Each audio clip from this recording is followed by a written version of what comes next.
Assalamualaikum warahmatullahi wabarakatuh. Salam sejahtera. Kita bertemu lagi dalam mata pelajaran Pendidikan Kesihatan tahun 6 dan pembelajaran secara PDPR untuk murid-murid yang tidak dapat mengikuti kelas cikgu dalam Google Meet. Okey, kali ini kita teruskan dalam masih lagi dalam modul 2 iaitu kesihatan mental, emosi dan sosial, dan kita fokus kepada kemahiran hubungan.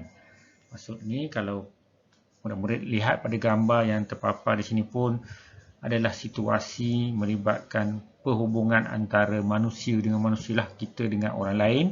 Bagaimana cara kita berhubung, sama ada kita berhubung secara bersemuka, berbual, bercakap, ataupun kita berhubung secara maya, buka laptop tu secara maya lah, sama ada dalam Facebook, WeChat. Itu kaedah sekarang lah, hubungan secara live ataupun bersemuka dan secara online, maya ya. Okey, dari segi objektif, di akhir pembelajaran murid akan dapat mengetahui dan mengaplikasikan kemahiran interpersonal serta komunikasi berkesan dalam kehidupan seharian. Jadi di sini mungkin murid boleh fokus dengan hubungan murid dengan rakan-rakan sebaya lah. Sama ada rakan sekelas, rakan di perjiranan, ataupun siapa saja yang murid kenali yang boleh dikatakan ada hubungan dengan murid-murid. Okey, seterusnya cikgu ingin jelaskan apa yang dikatakan itu kemahiran interpersonal. Kemahiran interpersonal yang digunakan dalam perhubungan antara manusia adalah secara komunikasi, sama ada bertulis ataupun lisan. Okey, di sini murid mungkin boleh lihat kata kunci kemahiran interpersonal ini ialah perhubungan kita, manusia dengan manusia, kita dengan orang lain, dengan orang ramai, dengan masyarakat. Secara komunikasi. Komunikasi ini di sini dijelaskan ada dua. Satu secara bertulis, yang kedua secara lisan. Lisan ni sekarang lah cikgu bercakap, kamu dengar. Dan percakapan kamu harian, itu secara lisan. Yang bertulis pula ialah mungkin kamu menulis, tulis surat, maksudnya itu berhubung lah. Sekarang ni dah moden, kita ada WhatsApp, Telegram, kita ada Facebook, kita boleh luahkan perasaan kita, apa yang kita nak beritahu itu secara penulisan dengan kaedah yang berbeza, tetapi mungkin samalah, apa yang nak diluahkan itu samalah, sama ada kita nak bercakap ataupun secara penulisan. Okey, di sini cikgu ingin paparkan beberapa kaedah yang penting dalam kemahiran interpersonal ini untuk kita apply, untuk kita guna pakai dalam kehidupan seharian, yang perlu kita titik beratkan. Yang pertama ialah kita perlu memahami pergerakan badan. Maksudnya pergerakan badan kita ni bukannya kita nak bersukan. Maksudnya di sini adalah lebih kepada body language ataupun bahasa badan. Sebab setiap manusia itu dia bukan saja meluahkan secara lisan, bercakap sesuatu yang dia rasa. Boleh juga dia boleh luahkan secara body language. Contoh, macam dalam telefon kita tu ada emoji. Emoji apa? Emoji sedih, gembira, marah, tak puas hati, geram. Emoji itu pun kita boleh tunjukkan secara real, secara live. Maksudnya kalau marah macam mana memek mukanya, bahasa badannya. Kalau yang cekak pinggang tu situasi apa? Marah. Itu antara bahasa badan yang perlu kita fahami bila kita berhubung. Dan bila kita faham, kita tak salah fahamlah apa yang nak disampaikan, dan kita fahami, dan kita yang penting kita menghormati ataupun kita apa tindakan yang selanjutnya yang kita boleh ambil daripada situasi yang ditunjukkan, sama ada dari segi tingkah laku ataupun dari segi percakapan seseorang. Okey, seterusnya. Yang kedua, dapat memberikan perhatian. Ini penting. Setiap hubungan itu perlu ada perhatian yang kita perlu berikan. Terutamanya bila seorang itu bercakap, berbual dengan kita. Adakah kita dapat menjadi pendengar yang baik ataupun kita setakat menunjukkan ataupun pura-pura. Jadi kita perlu memberikan perhatian. Bila kita berhubung, kita perlu beri perhatian. Kita kena ambil berat kepada kawan kita yang sakit ke ataupun apa keperluan yang boleh kita bantu. Okey. Seterusnya pendengar yang aktif. Okey, mendengar yang aktif ni lebih kepada percakapan kita. Kalau kita dalam kumpulan ada rakan kita bercakap menyampaikan sesuatu perkara, apa patut kita buat? Apa yang patut kita lakukan? Yang paling penting di sini sebagai pendengar yang aktif, kita kawan yang baik, kita mesti mendengar setiap apa tutur kata yang ingin disampaikan dan tentulah dia luahkan itu untuk melepaskan sesuatu perkara ataupun supaya dia nak mengurangkan kerungsingan ataupun ketegangan, tekanan yang dia hadapi. Itu tujuannya. Jadi kita perlu mendengar sampai habis apa yang ingin disampaikan, jangan kita menyampuk ataupun potong percakapan mereka supaya apa yang nak disampaikan tu dapat diterima dan dapat kita fahami apa kehendaknya. Seterusnya kita mesti menggunakan bahasa yang sesuai sebagai rakyat ataupun kaum yang berbangsa Melayu ataupun kaum-kaum lain yang kita belajar di sekolah. Kita belajar dengan tutur kata laras bahasa yang sesuai. Apa perkataan yang sesuai kita keluarkan daripada mulut kita ini yang enak didengar ataupun sesuai kita perkatakan yang tak menyakiti orang lain. Okey, seterusnya. Tak maklum balas tak maklum balas yang sesuai. Maksud di sini kita perlu ataupun tak perlu memberi maklum balas yang tidak baik dengan perhubungan kita. Jika kita ingin berkawan lebih ramai ataupun orang menyukai kita, kita perlu tunjukkan tingkah laku yang baik ataupun percakapan yang sesuai. Jadi kita jangan mencuba menyakiti hati orang lain lah. Supaya orang senang dengan kita, kita pun senang dengan orang lain. Okey, dapat membina perhubungan. Membina perhubungan ini kita perlu lihat situasi sekeliling kita dengan rakan-rakan kita dalam kelas. Cuba bayangkan semula, imbas kembali apa berlaku dalam kelas. Jika kita tak ada perhubungan yang baik, asyik gaduh dalam kelas, apa yang kamu rasa? Kamu akan rasa tertekan. Kamu sentiasa ada rasa dalam hati, perasaan kamu ni tak puas hati, geram, marah. Jadi sebenarnya itu adalah penyakit dalaman. Jadi untuk perkara-perkara untuk menjadi perhubungan yang sihat ataupun yang baik, kita mesti ada perasaan yang baik dan juga tingkah laku yang baik dan sentiasa cuba menguatkan ataupun mengeratkan lagi hubungan antara rakan-rakan kamu dan elakkan ada pertelingkahan, bermasam muka, pergaduhan. Okey, seterusnya kita lihat di sini ini gambar gambar berkaitan situasi cara berhubung sekarang lah. Sama ada kita lebih kepada komunikasi ataupun percakapan secara bersemuka. Macam mana? Itu ada tunjukkan body language apa yang kita cakapkan. Okey, di sini cikgu nak jelaskan berkaitan komunikasi berkesan. Berkesan maksudnya apa berkesan tu? Maksudnya apa yang kita sampaikan orang boleh terima dan dapat memberi kebaikan pada orang yang mendengar. Okey, komunikasi bermakna proses penyampaian maklumat. Macam sekarang lah cikgu sampaikan maklumat, sampaikan pengetahuan, ilmu kepada kamu. Itu berlangsung dengan efisien. Efisien ni bermaksud baik, sesuai, apa lagi, terpuji. Itu efisien. Dan hubungan interpersonal yang dikendaki terjalin. Hubungan interpersonal tadilah cikgu yang beritahu tadi. Hubungan dengan kita, dengan orang lain. Okey, dua jenis komunikasi yang ada, verbal. Verbal ini bermaksud secara lisan, iaitu perbualan bersemuka ataupun maya. Sekarang maya lah. Dalam Google Meet, dalam telefon, itu maya. Bukan verbal, bukan lisan. Contohnya surat, bahasa subuh, WhatsApp, guna aplikasi Telegram, email, chat, Instagram, Facebook. Itu dan sebagainya. Itu dua jenis komunikasi. Okey, di sini cikgu nak jelaskan pula berkaitan cara, iaitu 6 cara berkomunikasi secara verbal yang baik ataupun lisan yang baik. Yang pertama, jangan hanya fokus pada diri sendiri.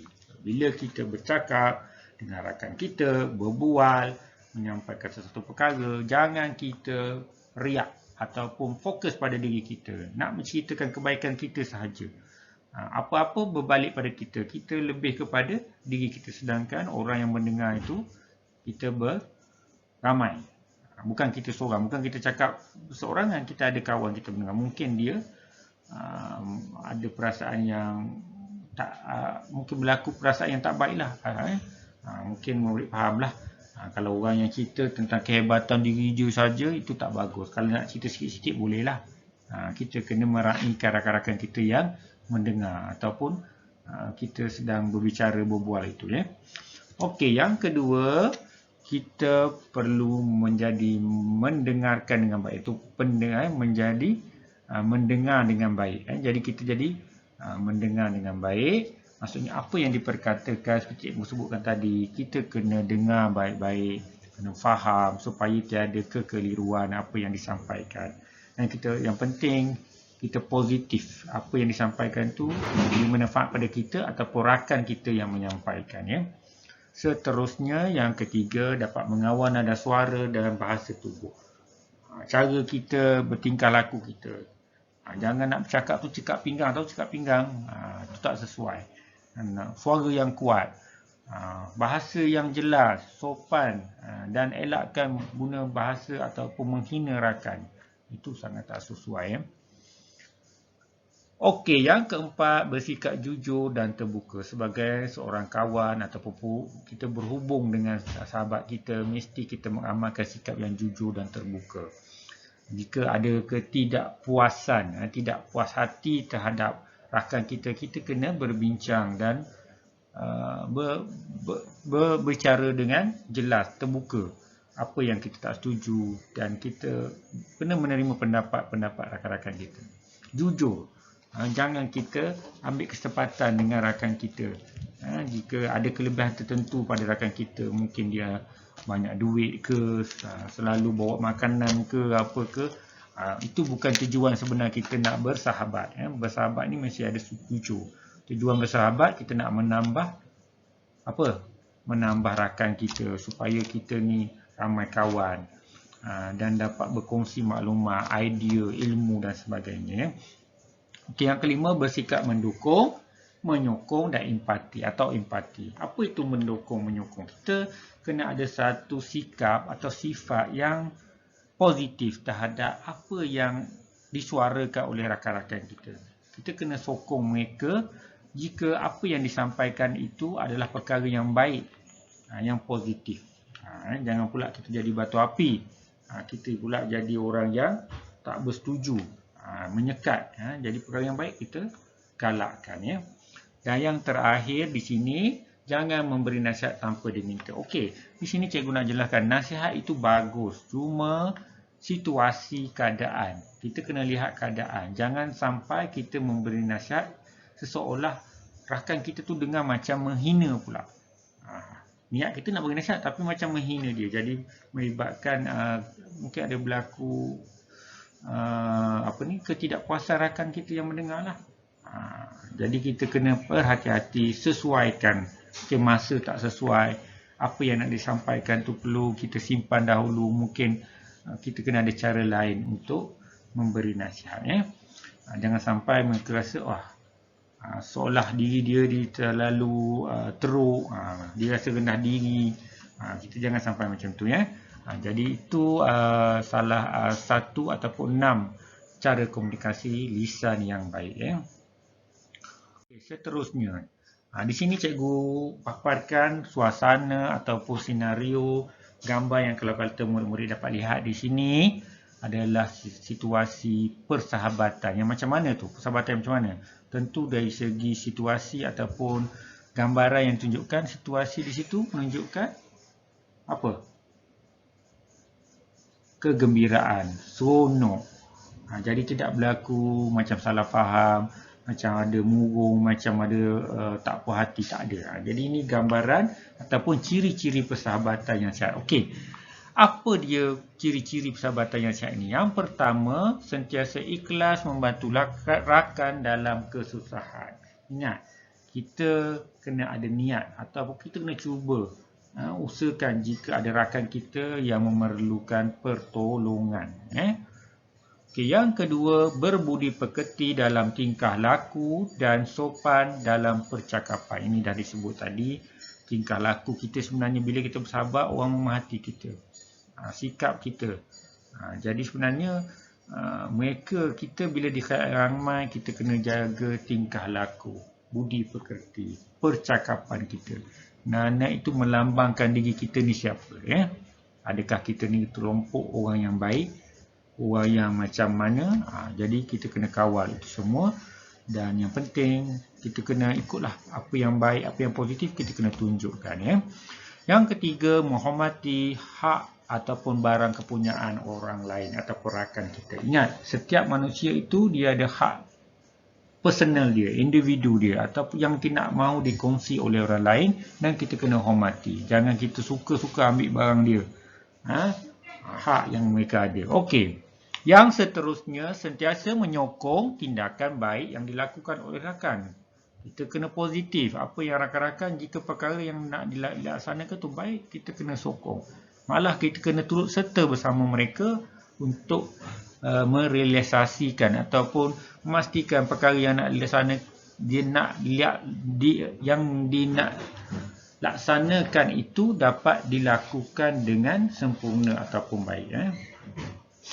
Dan yang seterusnya, jujur dan setia dalam persahabatan dan tidak mengkhianati rakan. Ingat, ini pentingnya. Setiap persahabatan itu perlu jujur, ikhlas. Jangan kita khianati supaya persahabatan ini kita kekal dan yang penting kita tak ada musuh. Musuh kalau boleh, kita hidup ni jangan ada musuh. Semua orang gembira dengan kita, kita pun gembira dengan orang lain di sekeliling kita. Okey, dan yang terakhir, sentiasa bersangka baik dengan rakan. Di sini penting juga. Kita kalau ada apa-apa berlaku yang kita dengar, kita kena siasat. Dengar tentang kawan kita, kita kena siasat dan pastikan apa yang disampaikan itu adalah yang sebetulnya. Bukan fitnah ataupun perkara yang menyebabkan kita dah salah faham terhadap rakan kita. Okey, itu ciri-ciri persahabatan yang sihat ataupun persahabatan yang baik. Sebelum cikgu akhiri rakaman PDPR ini, sedikit tugasan yang murid-murid kena buat. Kali ini satu saja soalan. Apakah tindakan kamu apabila mengetahui rakan kamu telah mengkhianati persahabatan? Ingat, yang tadi kita dah sebut. Jangan khianati persahabatan. Tapi kalau rakan kamu melakukan pengkhianatan pada kita, apakah tindakan kamu? Sebaiknya kita cuba elakkan berlakunya persahabatan tu supaya lebih kekal. Jangan kita berpisah. Kalau kita sebenarnya lagi ramai kawan ni lagi bagus. Apa cara ya senaraikan beberapa tindakan positif yang baik, yang sesuai, yang boleh kamu lakukan tentang isu ni. Jadi di sini murid boleh senaraikan seberapa banyak yang boleh diberi. Kalau tak banyak pun tak apa, 1, 2 pun boleh. Terpulang yang sesuai. Jadi ini sahaja tugasan yang dapat yang perlu murid selesaikan untuk topik kali ini. Seperti biasa, jika ada sebarang masalah boleh respon ataupun buat naik kerja ini ke GC Google Classroom kelas kita, kelas PGPK tahun 6, kod kelas DE24 UUK ataupun WhatsApp atau Telegram ke talian 0108746916. Jadi cikgu berhenti di sini. Sekian, wabillahi taufiq wa hidayah. Wassalamualaikum warahmatullahi wabarakatuh. Salam sejahtera. Sekian, terima kasih.